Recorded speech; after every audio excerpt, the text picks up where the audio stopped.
El desafío de la salud mental en los inmigrantes. Hoy vamos a conversar sobre este interesante tema porque sabemos que emigrar es un proceso bien complicado, no solamente por todo lo que implica a nivel económico, sino y muchísimas veces más importante por lo que implica a nivel mental. Para ello vamos a tener a una extraordinaria invitada como es la psicóloga Albany Martínez, con quien vamos a estar conversando sobre este tema y por supuesto respondiendo todas las preguntas que ustedes puedan tener. Hemos visto que hay muchísimas situaciones que se deben atender, sobre todo en adolescentes que están en las escuelas, los niños que también le pega de muy fuerte el tema migratorio y sin duda alguna a los adultos que entre tantas cosas que tienen que sobrellevar, pues a veces se genera depresión, ansiedad, inseguridad, etcétera. Y sin más preámbulo, porque yo no soy el especialista en este tema, vamos a ver si Albany está por aquí.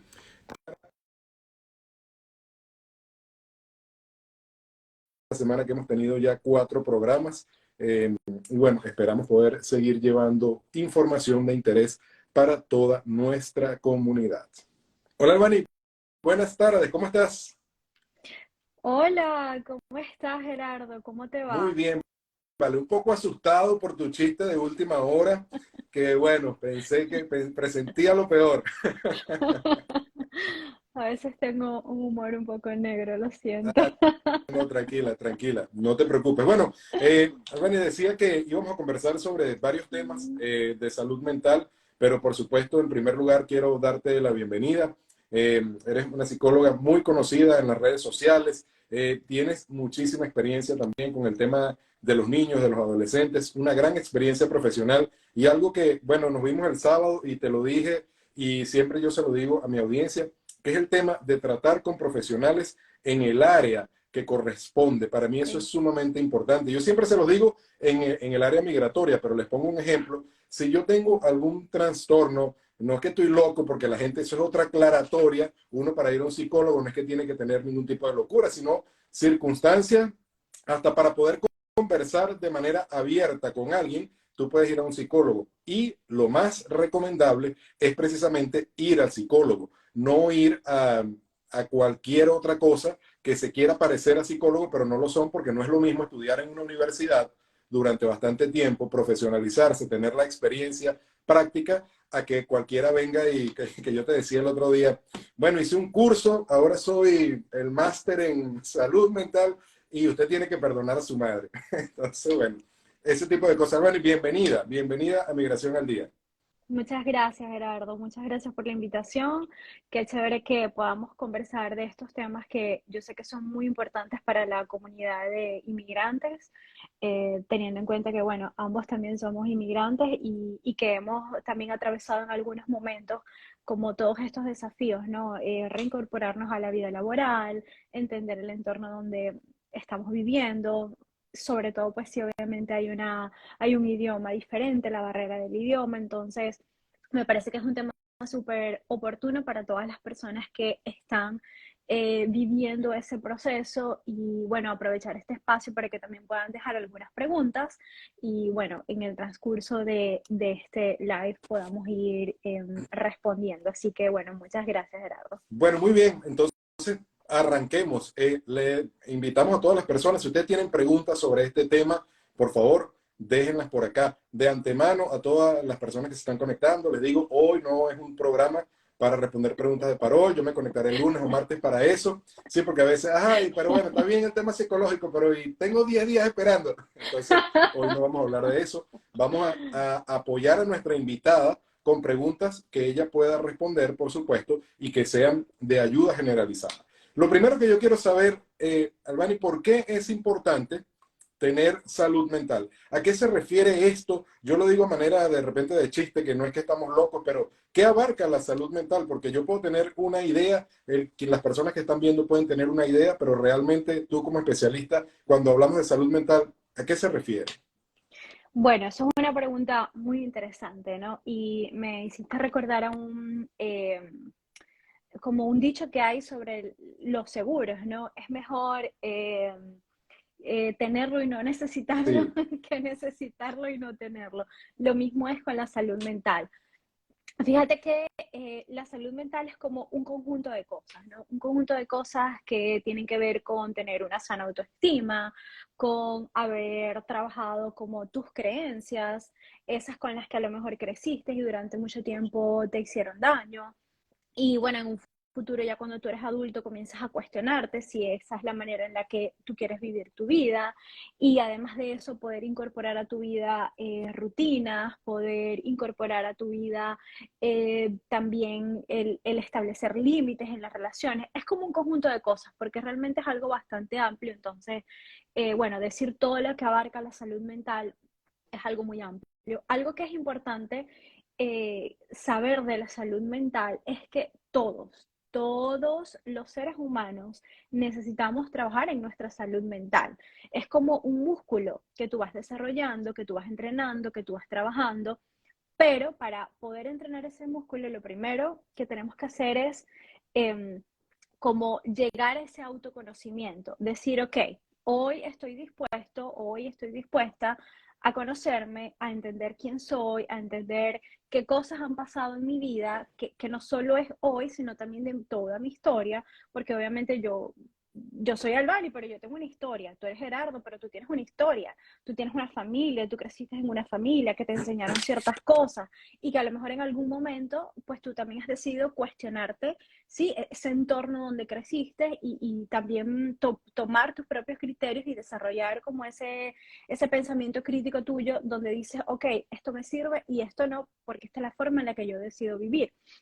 Entonces es muy importante trabajar la salud mental porque además cuando hablamos de salud mental no es decir como que listo, ya la trabajé, bye, más nunca vuelvo a hacer nada. No, Ujú. es como un músculo. Día a día tenemos que hacer cosas para mantenernos como en esa salud mental. Y sobre todo, muy importante, entender que la salud mental no es como un estado permanente de felicidad. Y eso es algo que, por ejemplo, yo siempre veo con mis pacientes. Mis pacientes dicen, no, es que ya yo quiero sentirme feliz y súper bien. La salud mental es poder tener habilidades para afrontar los desafíos de la vida, poder decir, tengo la habilidad de que cuando esta situación me pase, yo he aprendido a solucionarlo en terapia, aprendí de esta forma, yo aprendí a ser más empático, aprendí a comunicarme de una manera diferente, aprendí a cómo cambiar mi historia, a lo mejor si siempre he sido una historia donde me he visto como víctima, donde me he visto como, en fin, como diferentes etiquetas que nos hemos puesto a lo largo de la vida, como yo tengo habilidades para poder afrontar esos desafíos que yo voy teniendo a lo largo de la vida.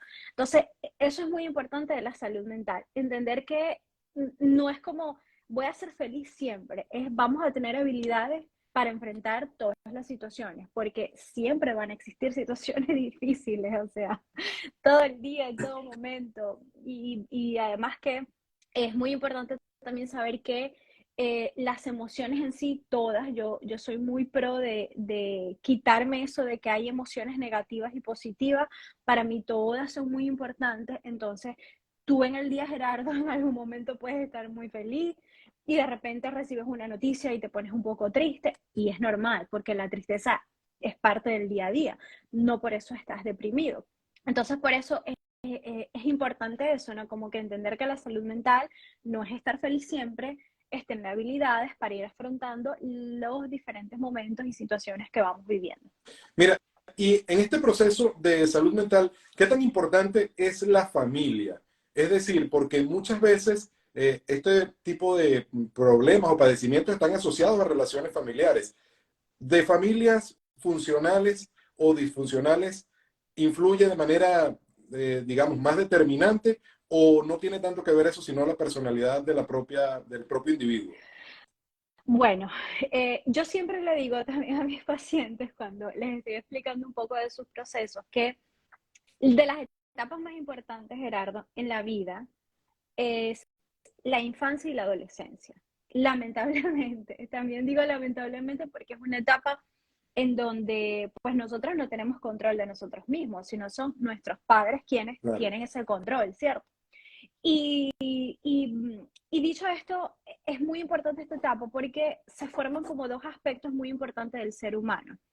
Uno es algo que en psicología nosotros llamamos sistema de creencias. El sistema de creencias como un conjunto de creencias que me hacen a mí entender quién soy yo, cómo me veo yo me veo como la pobrecita, yo me veo como la guerrera, yo me veo de alguna forma y también cómo yo pues interactúo con el mundo. Y eso es muy importante, porque a veces, por ejemplo, si hablamos en términos de familia, eh, también hay un dicho, no recuerdo muy bien cómo es, pero así como familia es familia aunque sea vinagre, algo así, ¿verdad? Ujú. Bueno, no, si alguien de la audiencia lo conoce, por favor póngalo por aquí porque yo Por no sé cuál favor. es. Yo sé, Yo familia es tampoco sé muy familia bien cuál es. y cariño es cariño, dice la canción de Rubén Blades, Sí, pero no sé si es sí. eso. Pero fíjate que, bueno, no es algo que sea una creencia totalmente sana porque hay personas que, aunque son tu familia, pues te hacen daño. Y el crecer, el madurar, el trabajar en tu salud mental y en ese núcleo familiar, también es entender que muchas veces a estos familiares debemos establecerles límites, porque todas las relaciones necesitan límites. Entonces, sí, es determinante la familia porque formas este sistema de creencia, es determinante la familia porque además también aprendes algo que en psicología llamamos como los patrones, es la manera en cómo tú has aprendido a relacionarte, ¿sí? Si yo me aprendo a relacionar con dependencia o me aprendo a relacionar desde el control, porque a lo mejor yo vi que mi mamá y mi papá eran así, o ellos eran así conmigo, o, por ejemplo, estas relaciones que se han visto mucho últimamente, donde son como un vaivén. Volvemos, terminamos. Eso es como, eso es una ambivalencia psicológica, de hecho se llama así. Y esto es parte también porque yo a lo mejor en una etapa de mi vida así lo viví. A lo mejor mi mamá un día me demostraba que me quería y otro día, sabes, como que me hacía sentir que tenía que hacer un millón de cosas para ganarme su afecto. Entonces es súper importante la familia y es súper importante, de hecho yo tengo un post en mi feed de Instagram que dice, cuestiónate todas las creencias que tus padres te enseñaron y eso es sano, es saludable, porque finalmente tú creces y tú tienes que formar tu propio criterio. Entonces, a pesar de que tú Gerardo, que yo sé que tienes hijos, les enseñes cosas a tus hijos, ellos en algún momento se lo van a tener que cuestionar y van a tener que decir, papá, gracias, esto me sirve, a lo mejor esto ya no, porque, no sé, estamos en otro momento, porque yo he desarrollado otras cosas en mi vida y por eso es tan importante como el cuestionamiento. Mira, ¿qué tan importante es romper con la familia que nos ancla? Es decir, porque no todo el mundo puede hacer eso, ¿no? Por diferentes razones. Hay personas que siguen siendo maltratadas en su propio núcleo familiar. Y cuando hablamos de maltrato no es ni siquiera que te están pegando, sino que no valoran lo que haces de repente o incluso envidia dentro de la propia familia. Pero yo soy de los que piensan que ese círculo hay que romperlo. Es decir, si tú estás en una situación de ese tipo, salte de ahí. No importa que sea tu familia, no importa que sea tu hermano, no importa quién sea. No quedarte anclado en esa situación. Pero ¿por qué cuesta tanto o por qué a muchas personas les cuesta tanto decir que tú lo explicabas ahora, el tema de poner una barrera y decir hasta aquí, yo no me calo más esto? Pero ¿por qué cuesta? O sea, ¿por qué crees tú que a pesar de que hay personas que lo saben, lo que está pasando, no terminan de romper con esto? Principalmente por las creencias que tienen que ver con el hecho de los vínculos familiares. Es como mamá es mamá, papá es papá, sabe, es tu hermano, hay que aguantarlo, es tu hermana, hay que tratarlo lo mejor posible. Entonces, pensamos que esa creencia no tiene poder, pero tiene todo el poder del mundo porque es lo que hace que tú te quedes en ese espacio repitiendo y repitiendo y repitiendo y repitiendo. Y tú te sientes mal y tú lo sabes, pero no lo puedes dejar porque a ti te enseñaron que a pesar de que te lastimen, tú te tienes que quedar allí. Por eso es importante cuestionarse esas creencias.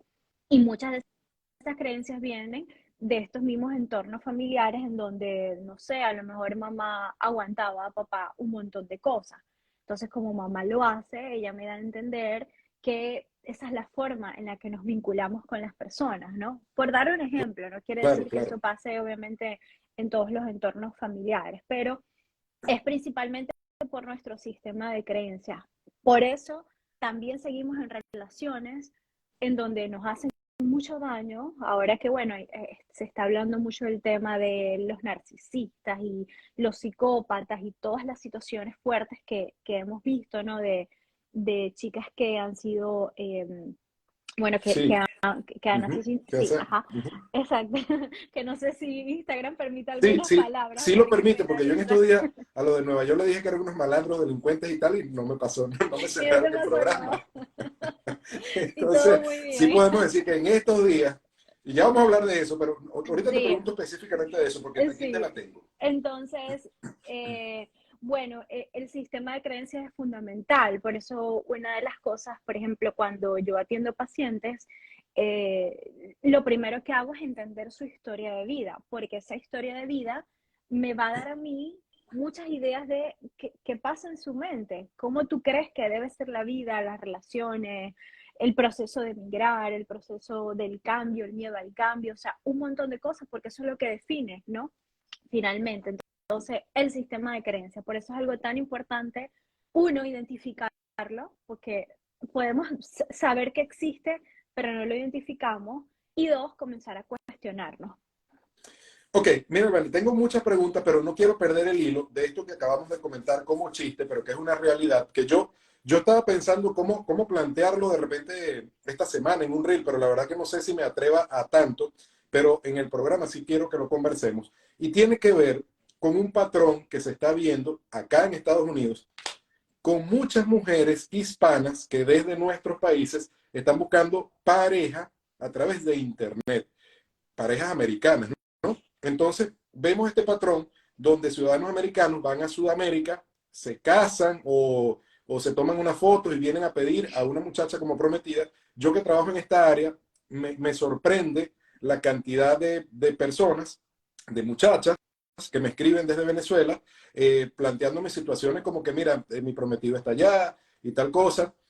Yo, por supuesto, yo trato de tener una barrera y no decirle, mira, ¿de dónde conociste a ese gringo? O sea, pero es preocupante por lo que se ha visto últimamente, que cuál es el caso particular. Hace unos días atrás, aquí en Houston, consiguieron a una muchacha, no sé si de Honduras, no sé de cuál país centroamericano, que le cortaron la cabeza. Un americano la decapitó. Un americano que conoció así, o sea, por internet nos enamoramos, fui para allá, me casé, te viniste. O sea, ¿qué explicación, si es que la hay, si es que hay alguna explicación psicológica, se le puede dar a este tipo de comportamiento en las dos vías? Tanto al hombre que está aquí buscando a una mujer desvalida, porque vamos a plantearnos los términos que son.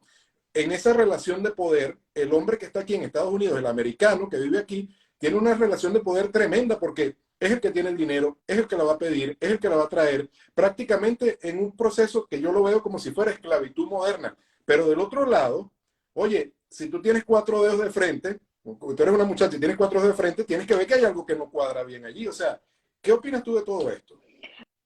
Bueno, yo tengo como varios, como, no sé si son teorías, pero como varias perspectivas, ¿no? Sobre este tema. Uno es que nos han romantizado mucho la idea de Estados Unidos y del gringo, ¿sí? Eso es muy importante, ¿no? A pesar de que tú y yo vivimos aquí y bueno, nos gusta y aquí nos estamos adaptando, eso no quiere decir que esa idea está muy romantizada. ¿Qué quiere decir que está muy romantizada? Que es como el máximo logro, ¿sí? Sí, Eso por un lado, y eso es muy importante porque ya no es solo un tema psicológico, es un tema de sociedad, es un tema social, es un tema de cómo nosotros percibimos quién es mejor que otra persona, ¿no? Y es un tema también social y de estructura de familia, que hay que comenzar a trabajar también desde la familia, ¿no? Teniendo eso en cuenta y que, bueno, se ha romantizado mucho este tema, también tenemos el tema de países latinoamericanos en situaciones económicas pues muy difíciles, muy precarias, con escasos recursos para conseguir trabajo, para desarrollarse en una profesión o como persona. Y eso lleva, tú cuando en tu cerebro, ¿no? Imagina que no es, te voy a explicar un poco cómo funciona el cerebro, que bueno, a lo mejor ya lo sabes y a lo mejor muchas personas también ya tienen la información, pero para ser más específica con el punto. Vamos a decir que nuestro cerebro está dividido como en tres etapas, ¿verdad? Está una parte que es esta, que es la que nos ayuda como a hacer reflexiones, análisis, como a pensar, ¿no? A cuestionarnos. Está como nuestro cerebro a nivel emocional y está una parte de nuestro cerebro que es el cerebro como de supervivencia. Por ejemplo, cuando tú estás atravesando una calle y de repente viene una moto y tú sales corriendo, tú no es que pensaste que tienes que correr, tú Claro, corriste por un estado de supervivencia porque tú te quieres salvar, ¿ya? Sucede que cuando tú estás en un lugar con situaciones muy precarias, estresado, que no te puedes desarrollar, sintiéndote deprimido, desmotivado, tu cerebro entra en un estado de supervivencia, ¿sí? ¿Eso qué quiere decir? Que nubla tu capacidad de pensamiento, racional. nubla tu, nubla tu capacidad de gestión emocional y tú comienzas a ver como, bueno, los recursos, no sé, necesarios para yo salir de esta situación. Y bueno, muchas personas se enfocan en ese recurso. Que ojo, no es que esté mal, no está mal conocer personas por aplicaciones, Claro, no está mal si tú te enamoras de una persona y bueno, comienzan una relación, nada de eso está mal. Lo que sucede es que como nubla la capacidad crítica, tú no puedes cuestionar muchas cosas que tú estás viendo de esa persona. ¿Me explico? Y sí, ahí es total. el punto crítico, porque si yo no tengo criterio para decir, ¿sabe? Esto está raro, como que Ujú. no me cuadra esta situación, como que este muchacho sí, es de allá, pero no sé, no tiene una cuenta, no tiene esto, no ha tenido trabajo por tanto tiempo. Es como que sí, podrá ser de Estados Unidos, pero ¿qué ha hecho con su vida allá, no? Entonces, Claro, como claro. no hay esa capacidad de criterio, pues bueno, tomamos esto que es como el recurso más inmediato que tenemos para salir de ese estado de supervivencia y a lo mejor poder entrar en otras cosas como el ser humano, pero es difícil, te lo digo, porque yo también que viví ese estado de supervivencia, sobre todo en mi primera migración, cuando salí de Venezuela a Colombia, eh, a, tienes que tener como mucho criterio personal para decir, no, estoy mal, pero allá voy a estar peor, Ujú. ¿sabes? Entonces, es un trabajo como muy interno. Entonces, esa es una parte muy importante. Y que sobre todo, en la mayoría, no puedo generalizar porque realmente no conozco los casos, también posiblemente son mujeres que han sido criadas como desde este ambiente de dependencia, sumisión, sabes, tienes que hacer lo mejor para tu esposo, haz lo que tu esposo diga, mantén el matrimonio, lucha por él, a pesar de que todo sea horrible, pero siga luchando, no importa, ¿ya? Eso por un lado, que bueno, como te digo, es cuestionable porque cada persona es diferente y cada persona viene de una dinámica familiar diferente. Y por el otro lado, pues obviamente tenemos los hombres desarrollando trastornos de personalidad, porque esto es más como un trastorno de personalidad enfocados a el trastorno narcisista, a la psicopatía, bueno, y un montón de cosas que eso es como un tema más extenso, pero es bien delicado y hay unas señales muy específicas. Sobre todo, por ejemplo, los narcisistas al principio, ellos hacen algo que, o sea, lo podríamos llamar como un bombardeo de amor. Te mando flores, te mando esto, eres lo mejor, mañana vamos a casarnos, vamos a tener tres hijos, te dan atención, te dan de todo, o sea, es un bombardeo que tú de verdad dices como que, wow, o sea, esto de verdad es cierto, nunca yo había experimentado eso, pero porque es la forma de engancharte y a lo que ya te tienen, y muchas de esas, por ejemplo, es a través de un sistema migratorio o de tener hijos, dicen, listo, ya la Ya. tengo, ya sabes, es mía y hago con ella lo que yo quiero. Y bueno, por eso es tan importante como te decía, ¿no? Trabajar esa parte familiar y entender esas cosas que están pasando desde la familia. Bueno, de verdad que es un tema bien denso, que lleva para muchas cosas. Por aquí creo que alguien tenía una pregunta. Voy a leerla, pero no sé si se asocia a lo que estamos hablando o qué quiso decir la persona. Ay, se me perdió la pregunta, pero era algo así como si las personas transexuales, ajá, si una persona transgénero es más fácil entrar, pero no sé si estás viendo el programa, pues especifica un poquito la pregunta para saber a qué te refieres. Bueno, mira. Vamos con algo que tampoco es que es sencillo, pero es más ligero, que este tema del mercado, bueno, de lo que está pasando aquí, de lo que hablamos al principio con las mujeres allá, los gringos aquí, etcétera. Y es el tema con los niños. Me interesa mucho saber, bueno, tu opinión con relación a algo que sucedió ayer, antier, o sea, aquí, pero que hemos visto muchas veces, y es un tema de violencia eh, con los niños inmigrantes. No sé por qué, quizás a lo mejor es una opinión que está segmentada porque siempre vemos los casos a lo que le pasan a las venezolanas, niñas venezolanas sobre todo, o hispanas en general, que son golpeadas en las escuelas. Pero es probable que a lo mejor entre los mismos americanos también suceda, pero ¿qué crees tú que se deba esta situación de esa violencia? Porque es una violencia desmedida. No es como cuando las novelas de Sol a Sol, de Somos tú y yo, de tu época, pues. Así que una pelea en Mi el patio, época. una cachetada, una cosa así. No es que lo agarran como si fueran un boxeador dándole una pera de boxeo con algo que tú dices, oye, ¿qué pudo haber dicho este niño para recibir esto? Y el caso que particularmente que conocemos últimamente ocurrió hace 3 días aquí en Katy, por ejemplo. Entonces, ¿qué crees tú? ¿A qué está asociado este tema a los medios de comunicación, a un tema xenofóbico? ¿Cómo pudiéramos interpretarlo? Bueno, hay creo que varias cosas que pudiéramos tener en cuenta. Lo primero, si vamos a hablar, por ejemplo, de la persona que ejerce la violencia, el bullying, ¿no? Es entender la dinámica familiar de donde viene, porque es como te explicaba, es un adolescente que está entendiendo formas de afrontar la vida desde la violencia y probablemente en su casa normalizan la violencia. Entonces, yo creo que es muy importante trabajar en las escuelas, en los colegios en sí, programas de prevención, ¿no? Obviamente el tratamiento es muy importante, pero también de prevención. Si te pasa una situación, ¿qué habilidades tienes para solucionar si algo te molesta? ¿Cómo lo puedes comunicar, no? Porque finalmente la violencia nunca va a ser un camino y la violencia lleva a más violencia y además te lleva en que en algún momento de tu vida también puedas desarrollar como, ¿sabes? Es como cuando vas a ser diabético, comienzas con un síntoma y terminas desarrollando un montón de cosas, ¿cierto? Sí. Que tienen que ver con la enfermedad y que se desencadenan desde la enfermedad. Pues lo mismo pasa con los trastornos mentales. Tienes una cosa y no lo tratas a tiempo y desarrollas otro montón de cosas adicionales. Entonces, familias, no normalicemos la violencia. Y la violencia no solamente es física, la violencia también es en la forma en cómo nos comunicamos, en la forma en cómo establecemos la dinámica en la familia. Violencia también es decirle a mi hijo, tú no sirves para nada. O decirle a mi hijo, es que de verdad, lo que medio hace y ya lo hiciste mal, ¿no? Porque nosotros tenemos como mucho, y digo nosotros aunque no me incluyo, porque yo he trabajado esa parte en mí, pero tenemos mucho esa tendencia a hacer ese tipo de comentarios y desde ahí viene la violencia. Entonces, no podemos normalizar la violencia.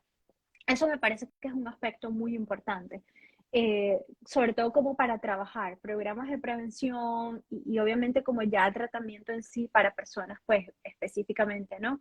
Que la estén ejerciendo. Otro punto importante es que habría que analizar, Gerardo, porque a mí me da mucho la sensación de que a veces uno como inmigrante, porque también lo he sentido en algunos momentos de mi vida, no en este, tú me dirás si me equivoco y tú me dirás si también lo he sentido, pero a veces uno como está en ese proceso de migración se siente un poco inferior, es como no soy de aquí, no pertenezco aquí, este no es mi núcleo, es como sentir que no tengo tanto derecho para defenderme como la otra persona. Y eso no solo le pasa a los niños, que es muy lamentable todo esto que está sucediendo, pues sino también a nosotros los adultos, ¿no? En entornos laborales, en diferentes entornos con parejas, ¿no? Entonces, creo que allí influye mucho esto que yo te decía cuando te hablaba de salud mental, la autoestima, el autoconcepto. El autoconcepto es cómo tú te ves a ti mismo. Si tú te ves como una persona valiosa, si tú te ves una persona, sabes, que es poderosa internamente, que desarrolla habilidades, y esas cosas hay que trabajarlas con los niños, desde ya. Yo siempre he dicho, yo trabajé muchos años en educación, bueno, lo sigo haciendo porque me apasiona mucho el tema. Y yo siempre le decía a los colegios cuando iba, hay que tener una materia en el colegio que se llame autoestima. Hay que trabajar la autoestima desde un año, la forma en cómo le hablas a tu niño, la manera en cómo tú le estás diciendo que a lo mejor eso que hace no está bien y cómo invitarlo a hacer lo que sí está bien. Todo eso forma la autoestima y eso hace que en un futuro él se sienta con la valentía de defenderse, de comunicarse y de expresar cuando algo no se sienta bien. Inclusive, cuando también hablamos, por ejemplo, de abusos no físicos, pues sino a nivel de, que no sé si la palabra la permiten aquí. Dila, que si no se cae la señal, pues no pasa nada. Cuando hablamos, pues obviamente de abusos a nivel sexual, ¿no? Que muchos niños por temor no lo expresan porque no saben cómo hacerlo y porque a lo mejor sienten que si hablan van a ser castigados o, sabes, un montón de cosas. Entonces, yo, por ejemplo, les diría a los papás desde ya, hay que trabajar la autoestima y la autoestima es desde casa, en casa enviándole mensajes a tu niño todo el tiempo, no mensajes de tú todo lo puedes, eres el mejor, no, porque claramente no es el mejor y claramente no siempre todo lo va a poder, pero le podemos mostrar que cuando no se puede, podemos mirar otras vías. Y si no hay otras vías, también podemos tener un stop y bueno, a lo mejor buscar algo que se relacione más con lo que estamos haciendo, ¿sabes? Pero por eso es muy importante el tema de la autoestima, las habilidades, entrenarlos, a que piensen de forma más crítica, ese Mira, tipo de mira, yo cosas. le quiero confesar a todos ustedes que están viendo y a ti, Albani, que eh, yo he entrenado a mi hija. O sea, que yo tengo una hija de 13 años y yo la he entrenado intelectualmente, pero desde el año pasado también la estaba entrenando en defensa personal. Tiene 6 meses de defensa personal en una cuestión ahí, ¿cómo se llama? Israelí, que le enseñan técnicas así como la Mujer Maravilla. Incluso ella me agarra y me hace unas llaves. Y yo no sé si eso me hace un mal padre o me hace un buen padre, pero yo le dije a ella, la niña, la del episodio que pasó hace 3 días, mi hija estudia en esa escuela. Y yo le dije a mi hija ese día, yo le dije, el día que yo vea un video donde a ti te estén golpeando, yo espero que tú te defiendas. A mí no me importa. O sea, a mí no me importa si te sacan de la escuela, si yo tengo que ir, no me importa lo que yo tenga que hacer. Pero yo no quiero ver un video donde a ti te tienen en el piso golpeando. Te separa y golpea a quien me está golpeando. A lo mejor esa no es la actitud, no es lo que debe ser. Pero es que yo no consigo eso que tú dices. O sea, me duele mucho que los niños están ahí. Oye, párate. Eso sí no se puede decir, pero defiéndete también, porque entiendo cuando 8 niños te caen encima, pero si es una sola niña, oye, yo creo que tenemos que decirle, yo estoy 100% de acuerdo contigo en el aspecto intelectual, de manejar las situaciones, de la autoestima, pero también en un tema de defensa a que no permitir que le hagan eso, porque, oye, de verdad es terrible. Y tú ves eso y parece que hay como un ensañamiento con la persona que están golpeando. Y para mí es bastante grave. Pero bueno, no sé qué clase de padre soy, pero soy el padre que le dice a sus hijos, defiéndanse. No No, me pero lleguen así aquí a la sabes algo casa. importante, ¿no? Eh, a ver, por un lado, la estás empoderando porque le estás diciendo, yo confío en que tú te vas a defender, yo confío en ti. También es importante hacerle saber que si en algún momento eso no llega a pasar y ella no logra defenderse, porque es una niña, es una adolescente, Sí, eso no va a traer consecuencias contigo. Tú no te vas a claro, claro. decepcionar por eso. Y es importante también que se lo haga saber. Es como tener un matiz cuando estás conversando con el adolescente para no Sí, ponerle una autoexigencia. sí, una presión encima con eso, Sí, claro. Claro, que es algo que yo quiero que espero lo que nunca hagas. suceda, por supuesto, Exacto. ningún padre quiere eso. Confío en ti y confío en que tú lo puedes hacer. Y si en algún momento no, también quiero que sepas que yo como tu papá voy a estar para ayudarte, porque no estás sola. A veces también eso puede implicar como una sensación de tengo que hacerlo porque mi papá me dijo que lo tenía que hacer y solo yo me puedo defender. No, también hay que hacerle saber, yo confío en ti, pero yo también estoy aquí, o sea, yo voy contigo a tu lado. Solo quiero Claro, que tú aprendas a hacerlo por ti misma. Es como tener ese matiz, ¿sabes? Eso es muy importante con los adolescentes. claro. Porque después tenemos adultos que adivina que yo todo lo puedo, y no pueden y no renuncian y se sienten totalmente sofocados y sufren de estrés y sufren de ataques de pánico porque siempre pensaron que todo lo podían y que tenían que siempre poder y no necesariamente es así. Disculpa, Albany, entró una Sí, tranquila. Una llamada y bueno, yo no sé cómo hacer. Tiene que haber una forma de desconectar el teléfono cuando uno está transmitiendo, porque a veces me Sí, a pasa. mí también me ha pasado. Entonces, Complicadísimo. bueno, mira, para los que viven en Katy, les voy a decir de todas maneras, a pesar de que creemos en la civilidad, si usted tiene hijos pequeños, lo puede inscribir allí en la Mason, Sí, está muy la bien, escuela de defensa muy bien. personal. Eso es bien, hay unas clases gratis incluso al principio, a ver si al niño le gusta, porque no a todo el mundo le gusta eso. Pero es bien interesante porque no te enseñan a controlar todo eso, no es para que tú vayas a golpear a nadie, es para que sepas cómo No, defenderte y demás. eso, como movimientos para hacer que la otra persona, ¿sabes? Retire la Sí, violencia, como tranquilizarlo y dejarlo ahí en stand-by. sí, sí, sí. No, y tienen técnicas bien interesantes. Yo estoy que me meto ahí también, pero bueno, no me da tiempo con los programas. Mira, vamos a leer una pregunta que tengo acá. Eh, dice Raquel, pregunta, ¿sería sano que la hija única de madre narcisista, ay Dios, separarse de ella cuando dicha madre depende económicamente de ella por padecer enfermedad física? Wow, es una pregunta fuerte. Bueno, uno porque, a ver, sería un poco irresponsable decirte de una sí, no, porque había que entender como toda una historia contigo, con tu mamá, en general con todo. Em, yo tengo un libro que a mí me gusta mucho, que es en inglés, por ahí creo que está, no sé por dónde anda, que se llama como Rutinas de autocuidado. Y hay un capítulo que se llama como establecer límites sanos, ¿no? Límites sanos. A veces no nos podemos alejar 100% de las personas, pero sí podemos trabajar los límites, ¿bien? Y eso es súper importante porque eso nos va a dar un espacio de protección personal. O sea, no te estoy dando todo, porque yo te estoy poniendo mis límites. Entiendo que económicamente tú dependas de mí y yo, si está en mis posibilidades, bueno, lo estoy supliendo, pero emocionalmente tú puedes poner límites. Y hay límites que pueden comenzar, por ejemplo, desde, no sé, por dar un ejemplo, mutearlo en las redes sociales, no sé, establecer límites en ciertas formas de comunicación. Mira, no estoy de acuerdo con que me hables así y espero que sea la última vez. Y tú puedes decirlo porque estás en tu derecho si algo no te hace sentir bien. Y comenzar a establecer pequeños pasos de límites. Así yo le diría, ¿no?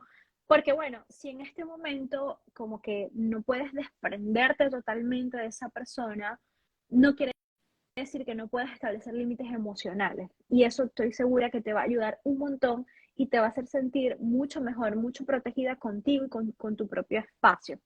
Entonces, como establecer pequeños límites que te ayuden a tener una mejor relación, sobre todo contigo misma, que es la más importante de todas. Bueno, muy bien, respondida la pregunta. Si tienen otras preguntas, pues mientras yo voy preguntando las mías, pueden dejarlas por allí. Mira, Rani, ¿cuáles son los problemas que, de acuerdo a tu experiencia, los migrantes sufren más? O sea, ¿es depresión, es ansiedad o eso va unido? ¿Qué crees tú? Bueno, no qué lo ocasiona, podemos estar más o menos claros, pero de acuerdo a lo que tú has visto, ¿qué es lo más común y cómo pueden hacer las personas para tener, las personas migrantes, para poder intentar salir de esa situación que los agobia? Bueno, eh, hay algo que dijiste que es muy interesante y es el hecho de saber qué le ocasiona. Mira que precisamente ese tema de qué le ocasiona es una de las cosas que más se deben trabajar porque es lo que ocasiona el trauma en sí y de ahí ese trauma otro y otro y otro. El, el proceso migratorio, yo o sea, siempre he dicho, ¿no? Y obviamente esto está como sustentado por información teórica. Vamos a decir que se divide como en tres etapas, ¿no? La premigratoria, que es cuando tú estás como preparándote para migrar y Sí. donde, bueno, haces un plan para migrar. Luego está la segunda etapa que es como el migrar en sí, que es ya como el desplazamiento físico, o sea, ya me voy de mi país y me voy a otro país, ¿no? Y luego está por último pues la etapa postmigratoria, que es cuando finalmente pues yo estoy en el lugar y comienzo como mi proceso de adaptación en general, ¿no?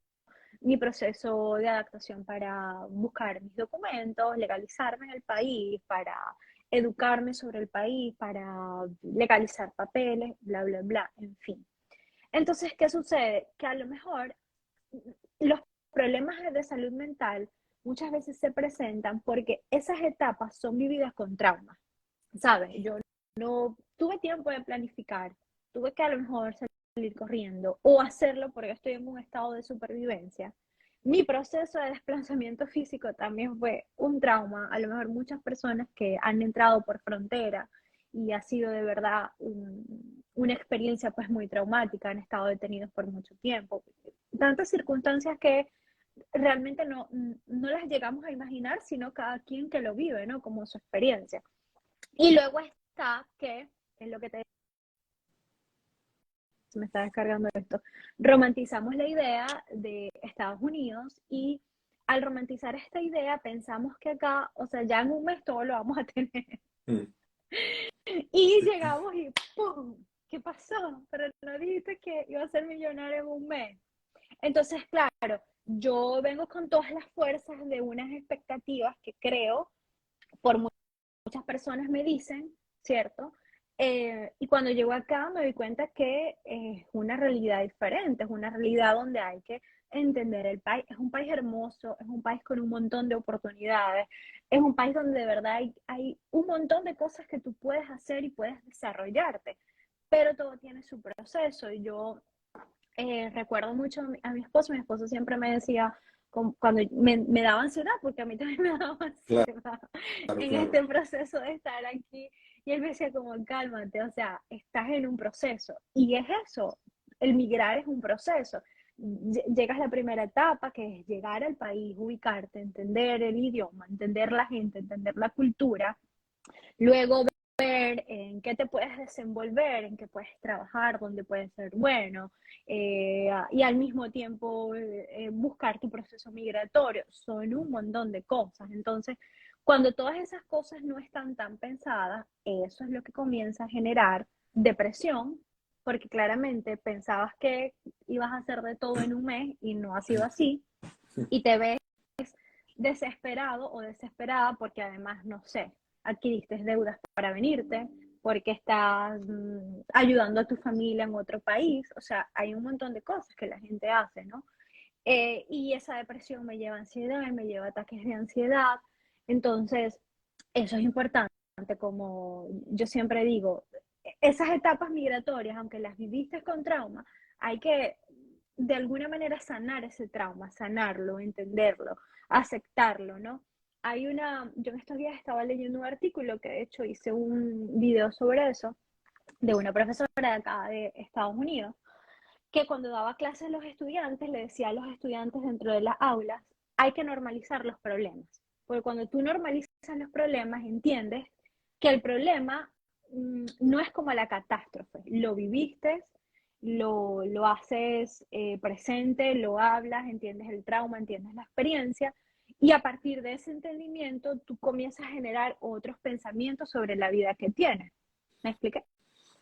Sí, perfectamente, perfectamente. Sí, sí, sí. Normalizar los problemas y tiene todo el sentido porque eso es parte del día a día. O sea, no hay nadie en su vida que no tenga alguna circunstancia que deba resolver.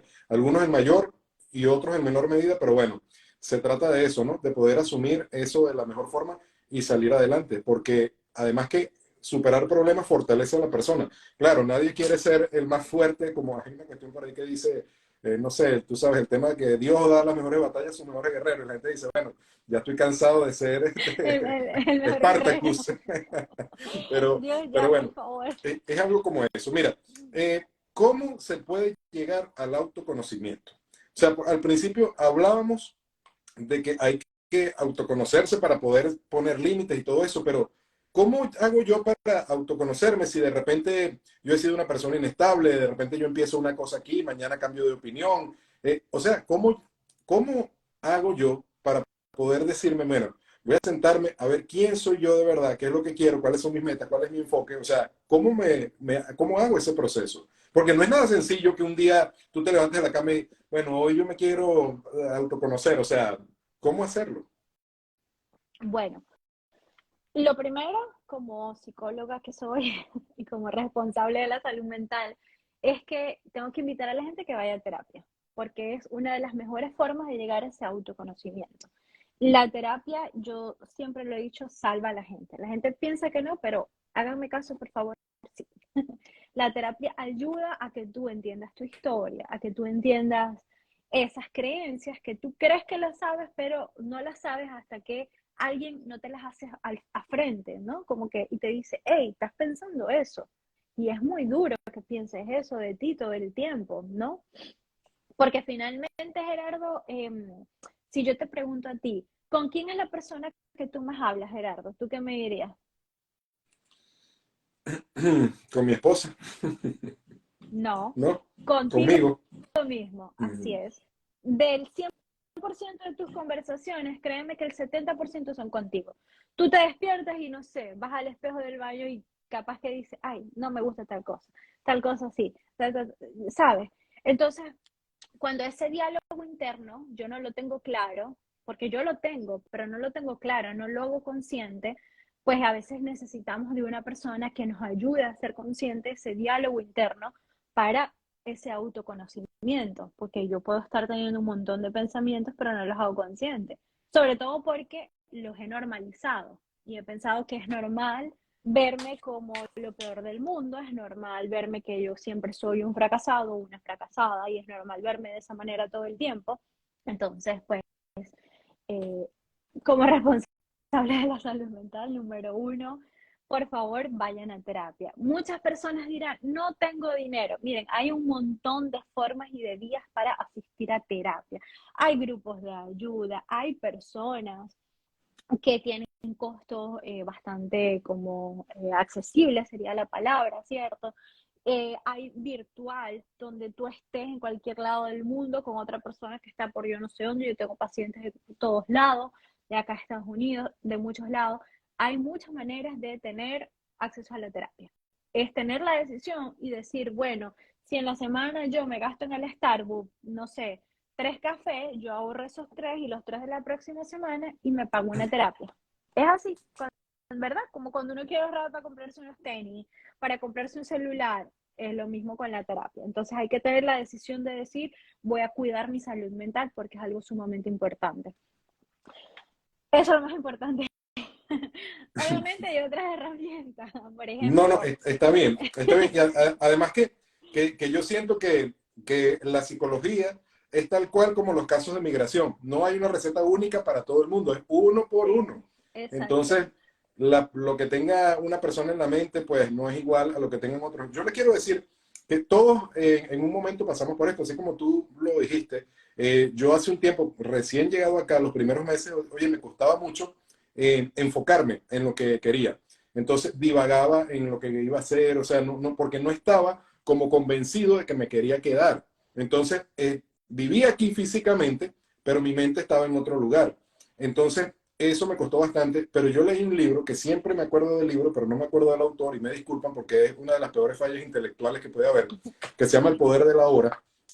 Creo que se llama Enrat, algo así, no sé si tú lo sabes, Albani, pero ese libro es buenísimo y ayuda a concentrarse en el punto del hoy. Como yo no soy psicólogo, pues no me sale tan bien esa explicación como Albani, obviamente, pero probablemente ustedes pueden buscar ese libro si tienen necesidad de enfocarse en varias cosas y sobre todo en el presente, lo que estamos haciendo en este momento.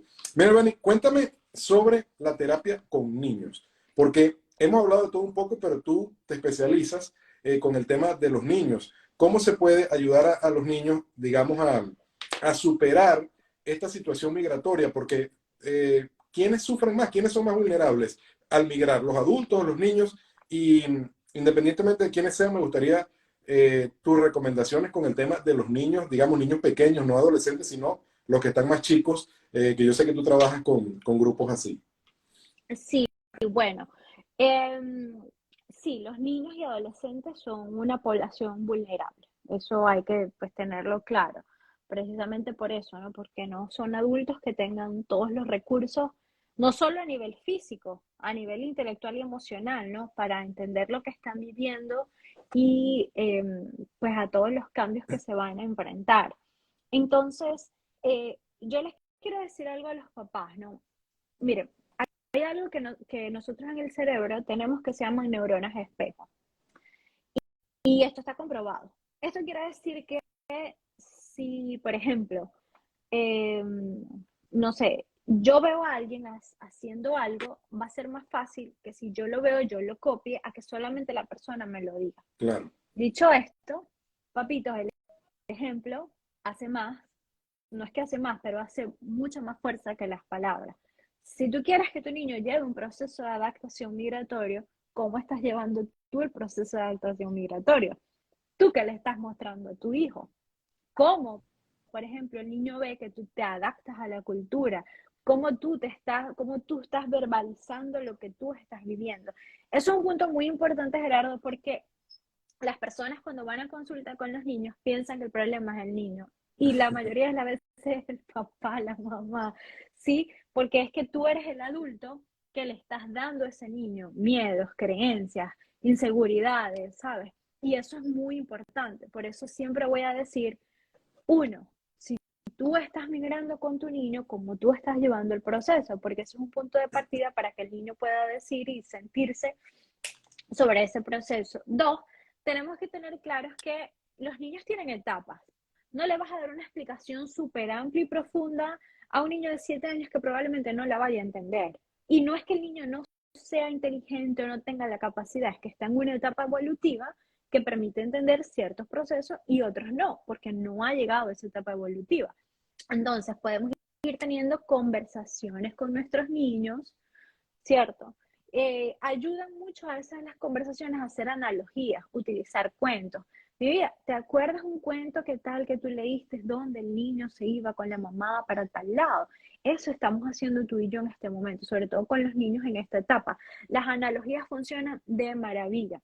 Entonces se los recomiendo mucho a los papás porque ayuda mucho al niño a hacer la relación de lo que está viviendo en su vida con lo que obviamente a él le parece atractivo, que es el juego, que es el cuento, que es la historia en sí.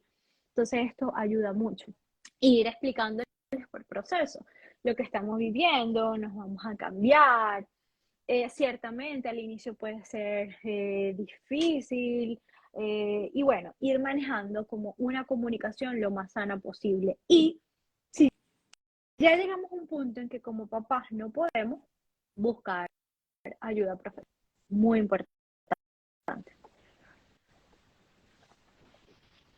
¿Estás ahí, Gerardo? Como que se congeló. Muy bien. Mira, mira, Manny, me quedan dos preguntas. ¿Así? La primera de ellas, ¿qué es un disociado? O cuando nosotros decimos a alguien que es un disociado, ¿qué se refiere exactamente? ¿Una persona que está ajena a la realidad o qué puede significar ese término Ok. psicológicamente? Bueno, cuando me haces esa pregunta es por algún contexto en específico que lo Sí, hayas escuchado, ¿sí? sí, sí, sí. Porque depende, o sea, voy a la siguiente pregunta después de lo que me digas. O si quieres las uno de una vez, Ajá, ¿no? sí. Para ver si tiene el mismo contexto. Mira, em, hemos visto estos últimos días cómo un grupo de venezolanos se acostó allá en un hotel en Nueva York a pedirle al gobierno casa, pero lo más sorprendente para mí, que ahí es donde viene lo de disociado, es que no es solamente que le pedían la casa, ¿no? Casas permanentes, sino que cada vez que hablaban, tú decías, oye, pero yo no, o sea, parece un chiste, yo no puedo creer lo que estoy escuchando. O sea, los tipos decían algo así como que, mira, si es que ya tenemos 4 meses aquí en el hotel y nos dijeron que era por 5 meses, entonces, ¿cómo es que no nos van a dar ese mes que falta? Si nos dieron 3 meses y no sé dónde, y entonces nos dieron que eran 3 meses aquí, tienen que cumplirnos, nos están engañando. ¿Qué van a hacer ellos con nosotros? Porque, o sea, es decir, una exigencia de algo que tú dices, oye, pero no puede ser. O esto es un chiste, o estas personas tienen algún tipo de problema más allá de, o es algo orquestado para que sea así, una payasada. Oye, porque no tienen ninguna justificación. Cuando tú los escuchas hablar, los reclamos, las exigencias que hacen, que tú digas, no, mira, es que la cama que me están dando está muy pegada con otra. Es que, no sé, no tengo la comodidad que tenía aquí en el hotel.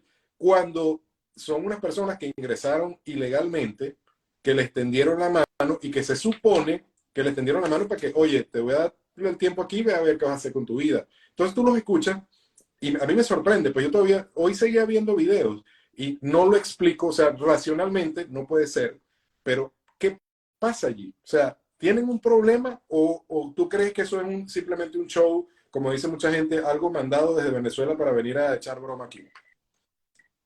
Bueno, todo es posible. Puede existir una gran posibilidad de que sea algo preparado, ¿no? Mm, Realmente, bueno, lamentablemente no lo sabemos a ciencia cierta, tú y yo Claro, o gran parte de las personas. Pero si nos vamos como al ámbito de entender la mente, ¿no? De las personas y por qué actúan de esa manera, eh, hay que entender que vienen de una sociedad y de un momento de esa sociedad que es muy diferente a lo mejor en el que tú y yo vivimos y crecimos, ¿cierto? Es un momento en donde la sociedad, la cultura de la sociedad no le enseña al ciudadano como a ir a pescar para que tú seas dueño de tus propias cosas. Es como te doy el pescado el lunes, te doy el pescado el martes y así te voy enseñando que funciona la vida. Entonces, eso hace que de alguna manera, si tú, lo que decía, no tienes un soporte emocional que te ayude a tener un criterio sobre cómo se debe vivir y cómo hacer tu vida de una forma sana, pues tú crees que esa es la manera de hacerlo. Y es un problema social sobre todo cultural, ¿no? Venir con esos arraigos y esas creencias arraigadas de tu país y pensar que, por ejemplo, acá, porque puede ser en cualquier país, puede ser un país de Europa, pero que acá funciona así. Y no funciona así. Y qué bueno que no funcione así, porque de alguna manera le permite a cada persona desarrollarse en el ámbito que quiere, en la forma en cómo quiere, buscarse sus oportunidades, buscar el desarrollo personal, ¿no? Que es algo muy gratificante cuando tú entiendes lo que es el desarrollo personal. También hay que entender que vienen en estados de supervivencia, ¿no? Y tenían a lo mejor una idealización sobre lo que iban a conseguir y bueno, no lo han conseguido y piensan que entonces, pues, esto es lo peor y que los deben ayudar porque están en un estado de refugiados, bueno, un montón de cosas. Pero lo principal es entender que vienen de una sociedad y de una cultura que los ha enseñado a darle el pescado y no a pescar, ¿no? Como también hay un dicho que dice eso, eh, te enseño a que vayas y pesques por ti mismo y no te doy porque que no me pongan a mí a enseñarlo porque los hundo con todo y barco. Esas maleantes, chicos, que son una vergüenza. Bueno, ya yo por aquí por las redes le he dado mi opinión, todo el mundo la sabe sobre esa gente y no vamos a dañar el final de este maravilloso programa hablando más de lo que se debe sobre ese comportamiento, pero sí no es el comportamiento de los venezolanos que vienen aquí a no, no, no, trabajar, a no. echarle pichón, y que yo pienso que tenemos que tratar cada quien desde su espacio de maximizar el trabajo que se realiza, porque así sea de poquito en poquito, todos los hispanos, no solo los venezolanos, los hispanos aquí trabajan muchísimo y levantan esta sociedad. O sea, la levantan a donde tú vayas, a un restaurante, a una construcción, a cualquier lugar. Hay gente que está echando adelante este país con su trabajo. Ahora nos toca pagar impuestos. A nadie le gusta pagar impuestos, pero yo te voy a decir algo. Yo lo voy a pagar feliz, o sea, orgulloso de poder hacerlo porque voy a contribuir también a la sociedad donde estoy. Ese pagar impuestos hace que todo funcione, que tengas buenas carreteras, que tengas buenas escuelas, que funcione la electricidad. Oye, hay que adaptarse a lo que estamos viviendo e impulsar esta sociedad donde hemos decidido estar. Porque si tú no eres feliz aquí, si a ti no te gusta este país, si esto es lo peor, si el sueño americano no es así, es muy fácil. Vete al sueño venezolano, al sueño socialista y ya, y no pasa absolutamente nada. Y es un mensaje generalizado porque yo pienso que las personas no pueden vivir desde la queja, o sea, y mucho menos desde el papel de víctima, o sea, terrible. A mí, las personas que tienen ese papel, yo las alejo de mi vida. Yo no puedo estar cerca de alguien que tenga el papel de víctima y sobre todo que constantemente lo esté como externalizando, porque Sí. esas son energías sumamente negativas que yo no soy psicólogo, la psicóloga es ella, pero que yo las alejo de mi vida. A lo mejor ella dirá que hay que llevarlo, yo saque a esa gente de su vida. No, no, es fuerte el papel de víctima y yo, por ejemplo, que he tenido pacientes con ese rol, sacarlos de allí, a veces es difícil porque a veces eso es lo que me hace ser en la vida, lo que me hace sentirme importante, ser pobrecita de mí, pobrecito de mí, a mí nadie me ayuda, a mí nadie me da oportunidades. Yo siempre pienso que el sueño americano para mí es como estar en un país que te dé tantas oportunidades y eso es lo que yo veo de acá, ¿no? Que no es que es fácil, Gerardo, No, porque no lo es. claramente nada es fácil, hay que trabajar, hay que buscar, hay que hacer un montón de cosas, pero qué bueno que existan las oportunidades, porque en muchos países no las hay. Y si en este país, no sé, hubo un trabajo que no te gustó, tienes la oportunidad de escoger otros y Claro, desarrollarte en otras áreas o, bueno, tomar emprendimiento. Yo defino el sueño americano de esa manera, ¿no? Como tener posibilidades. Y eso me encanta pensarlo y es una de las cosas que más me gusta. Y es lo que le invito a la gente. Y yo lo veo en la gente con la que me rodea. Venezolanos, colombianos, nicaragüenses, mexicanos. Cómo aprovechan esas oportunidades y se comen totalmente. el mundo y dicen, o sea, esta es la decisión que yo tomé y yo decido hacer algo con esta decisión y salir adelante. Eso es lo que me encanta de los latinos en sí, de los hispanos. Bueno, miren, en esta conversación de viernes por la noche, en verdad que pues está bastante fuerte. Tenemos que hacer un programa un lunes, un martes, otro día, Sí, pues, porque ya hoy es viernes y el cuerpo lo sabe y la gente también lo sabe. Ya vamos a dejarlo por ahora así. Me gustaría que en otro momento conversáramos de otros temas. Pues el tema psicológico da para muchísimas cosas, pero antes de que concluyamos, por favor, si alguien quiere tener una cita contigo, si alguien quiere ir a terapia contigo, ¿cómo te contactan? ¿Cómo es el proceso? Cuéntanos un poco sobre eso. claro, bueno, pueden ir a mi perfil de Instagram, allí está mi correo o también está un link para escribirme directamente un WhatsApp y por ahí pues le contestamos y le damos toda la información para las consultas. Claro, y vale destacar que son consultas online, ¿no? Este tema a mí me parece una de las cosas favorables que trajo la pandemia, si es que se puede decir así, es que el tema de la tecnología que antes era un poco reservado, ¿no? Nadie quería de repente ir a una consulta, hacer algún proceso. Ahora es, pues a mí me parece hacer las cosas online una maravilla. Ahorras tiempo, ahorras dinero, gasolina, moverte de un lado a otro, pues es una maravilla. Y por supuesto, la recomendación que todo el que quiera algún tipo de terapia, escríbale a Albania, ahí están sus redes, por allí le van a contestar, contáctenla, si son niños, si son adolescentes, pues en mejores manos no van a poder estar. Albania, gracias por tu tiempo, gracias por tomarte este espacio de viernes en la tarde-noche. No me gustó el chiste del principio, pero bueno, espero que no podemos dejar a la gente así con esto. Vamos a echarle el cuento porque es un brollo que no se cuenta. Mire, a las 5 minutos para el programa yo le escribo. Albert, ¿estás lista? Y me dice, ¿para qué? Y yo, para el programa. ¿Cuál programa? Me dice ella. Y yo, lo primero que pensé fue, bueno, el esposo le agarró el teléfono, no sabe de lo que estamos hablando, ahorita me dice quién eres tú.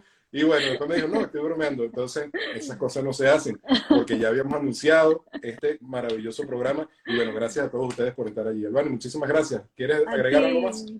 No, Gerardo, solo agradecerte por el espacio, fue súper nutritiva la conversación y creo que, bueno, muchas personas se pudieron llevar información súper valiosa y nada, muchas gracias. Esperemos que se pueda repetir y que podamos seguir llevando información interesante.